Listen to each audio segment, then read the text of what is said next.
Bismillah ar-Rahman ar-Rahim. Dear students, we have discussed about Islamic finance industry in large and in detail کہ Islamic finance industry کن کن areas میں کام کر رہی ہے اور دنیا کے کن کن ممالک میں اسلامک انڈسٹری موجود ہے.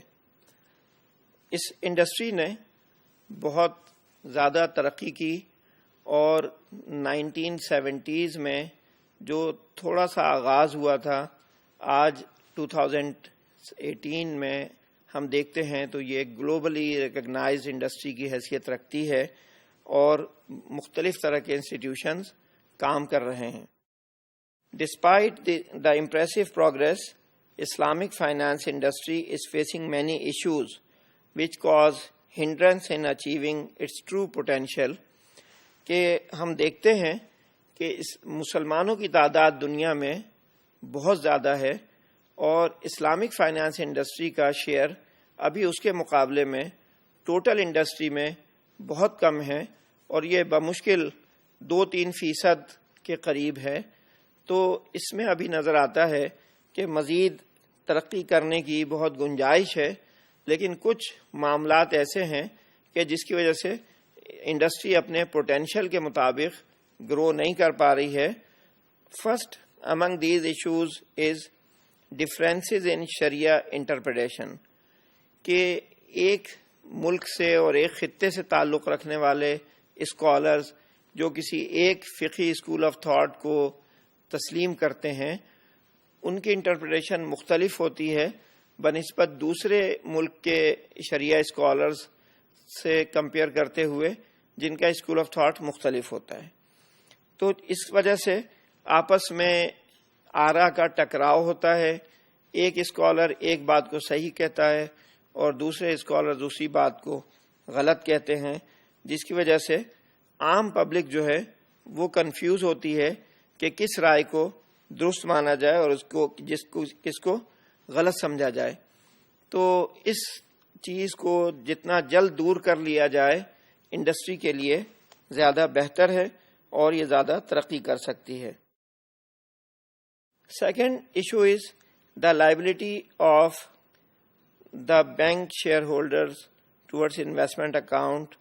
اس آرا کے اختلاف میں جو ایشوز ہیں اس میں ایک ایشو یہ بھی ہے کہ جو بینک کے مالکان ہیں، شیئر ہولڈر سے مراد ہے مالکان، یعنی جو بینک کو قائم کرنے والے افراد ہیں جنہوں نے کہ میجر کیپٹل پرووائڈ کیا ہوتا ہے، یا شیئر ہولڈرز ہیں جنہوں نے شیئرز پرچیز کر کے سرمایہ بینک کو فراہم کیا ہے. تو یہ تمام لوگ بینک کے مالکان میں شمار ہوتے ہیں. تو ان کا اور اکاؤنٹ ہولڈر جو صرف اپنا پیسہ انویسٹمنٹ کی غرض سے یا حفاظت کی غرض سے بینک میں جمع کراتے ہیں، ان کا آپس میں ریلیشن شپ کیا ہے اور ایک دوسرے کے رائٹس اینڈ رسپانسبلٹیز کیا ہیں، اس کے بارے میں مختلف آرا پائی جاتی ہیں. ان کو صحیح ایک رائے پر آنا بہت ضروری ہے کہ جس کی وجہ سے انڈسٹری ترقی آسانی کے ساتھ کر سکتی ہے. اسی طرح سے ایک اور ہے کہ پیپر کرنسی کا ڈائریکٹ ایکسچینج. یہ ہم دیکھ چکے ہیں کہ پیپر کرنسی کی حیثیت میجورٹی اسکالرز کے نزدیک سونے اور چاندی کے سکوں کی طرح ہے. جیسے ماضی میں درہم اور دینار کے سکے ہوا کرتے تھے اور ان کے ایکسچینج کے لیے کچھ شریعت کے مطابق قواعد و ضوابط دیے گئے ہیں. تو آج پیپر کرنسی کی حیثیت میجورٹی اسکالرز کے تحت اسی طرح سے ہے جیسے پہلے درہم اور دینار ہوتے تھے، اور یہ اسکالرز تقاضا کرتے ہیں کہ پیپر کرنسی کی ایکسچینج میں انہی اصول و ضوابط کو مد نظر رکھا جائے. لیکن دوسرے اسکالرز اس کو بجائے درہم اور دینار کے ایک انفیریئر کرنسی ہوتی تھی جس کو فلوس کہا جاتا ہے، جو کہ تانبے کے بنے ہوئے سکے ہوتے تھے، ان کے برابر گردانتے ہیں اور بہت ساری ریلیکسیشنز پیپر کرنسی کی آپس میں ایکسچینج، مثلا روپیز کا ڈالر کے ساتھ یا روپیز کا ریال کے ساتھ ایکسچینج ہو تو اس میں فراہم کرتے ہیں.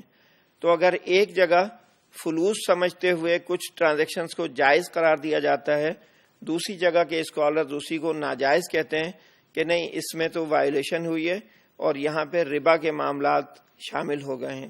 تو اس طرح کے ہارمونی تیار کرنا آرا کے درمیان انڈسٹری کی گروتھ کے لیے بہت ضروری ہے۔